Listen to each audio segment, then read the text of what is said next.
আমরা তখন শিশু, আমরা তখন নিরুপায়।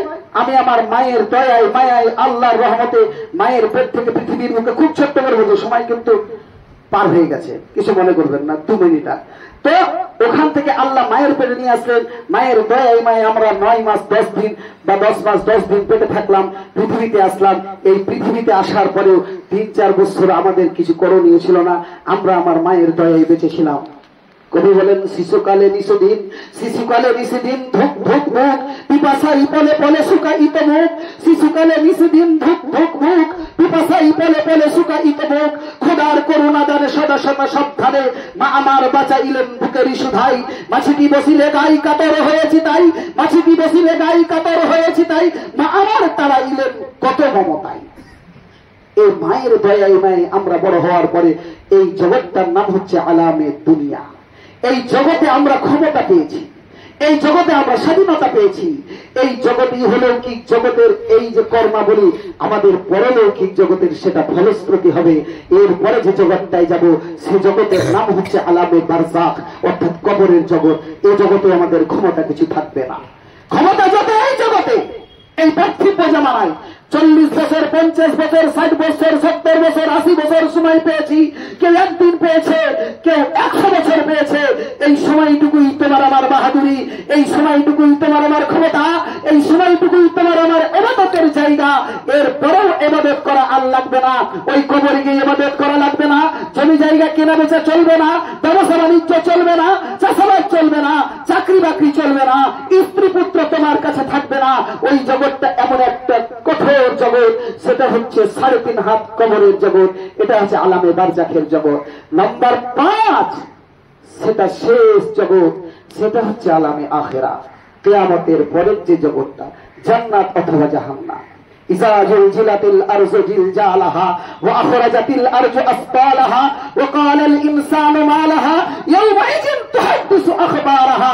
আল্লাহ বলছে পৃথিবীর শেষ লগ্নে হযরতে ইসরাফিল আলাইহিস সালাম নামক একজন ফেরেশতার মুখে বাঁশি আছে।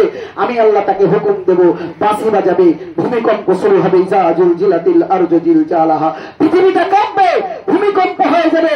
বিলাসবহুল গাড়ি, বিলাসবহুল বাড়ি, অট্টালিকা 110 তলা 20 তলা 50 তলা বাড়ি থাকবে না, সমতল হয়ে যাবে। আজকে হাজার হাজার মাইল ধরে যে পাহাড় আছে, পাহাড় থাকবে না, সমতল হয়ে যাবে।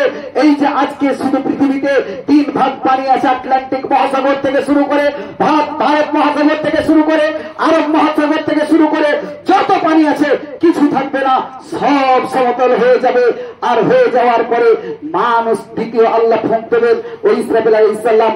মানুষ তখন কবর থেকে উঠবে, যে যেখানে শুয়েছিল, যার যেখানে কবর হয়েছে সেখান থেকে উঠবে আর উলঙ্গ হয়ে ছুটবে, সেই সেখান থেকে উঠবে আর উলঙ্গ হয়ে ছুটবে। আমরা যখন পৃথিবীর বুকে মায়ের পেট থেকে এসেছিলাম, উলঙ্গ হয়ে এসেছিলাম, নারী পুরুষ সব মানুষ আমরা উলঙ্গ হয়ে এসেছিলাম। সেই দিন কবর থেকে উঠে মানুষ যেদিন আরাফাতের ময়দানের দিকে ছুটবে, মানুষ যেদিন হাসরের ময়দানের দিকে ছুটবে, সেই দিনটাও উলঙ্গ হয়ে ছুটবে। মা আয়েশা রাদিয়াল্লাহু তাআলা আনহা বলছেন, ইয়া রাসূলুল্লাহ, ইয়া হাবিবাল্লাহ, সব মানুষ কি সেই দিন উলঙ্গ হয়ে ছুটবে? আল্লাহর রাসূল বললেন, আয়েশা রে, হ্যাঁ সেই দিন উলঙ্গ হয়ে ছুটবে। আম্মা জান আয়েশা রাদিয়াল্লাহু তাআলা আনহা বলছেন, ইয়া রাসূলুল্লাহ, ইভেন আমিও কি উলঙ্গ হয়ে ছুটবো? আল্লাহর রাসূল বললেন, হ্যাঁ আয়েশা তুমিও ছুটবে। আল্লাহর রাসূলকে বলছেন উম্মাহাতুল মুমিনিন আম্মা জান আয়েশা রাদিয়াল্লাহু তাআলা আনহা কেঁদে কেঁদে বলছেন, ইয়া রাসূলুল্লাহ, এই পৃথিবীতে আপনি আর আমার আব্বা ছাড়া কোন পুরুষ আমার চেহারা দেখে নাই, আমার গঠন প্রণালী দেখে নাই, আমার রংডং দেখে নাই, আমার চরিত্র, আমার কিছু দেখে নাই। কিন্তু কিয়ামতের দিনে লক্ষ লক্ষ কোটি কোটি মানুষ থাকবে, আদম আলাইহিস সালাম থেকে শুরু করে কিয়ামতের প্রাক্কাল পর্যন্ত সমস্ত নবীদের উম্মত থাকবে। আর সকলের সামনে আমি আয়েশা কেমন করে উঠবো উলঙ্গ হয়ে?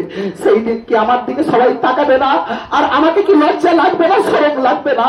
আল্লাহর রাসূল বলছেন, আয়েশা রে, এই সেই দিন এমন একটা দিন হবে রে, সেই দিন এমন একটা কঠিন দিন হবে, সেই দিন কেউ কাউরের দিকে তাকাবে না। সুবহানাল্লাহ। এ হচ্ছে আলামে আখিরাতের দিন। এবার বলুন, আমি আর আলোচনা বাড়াতে চাইছি না, কারণ সময়ের দিকে মূল্যায়ন করতে হবে।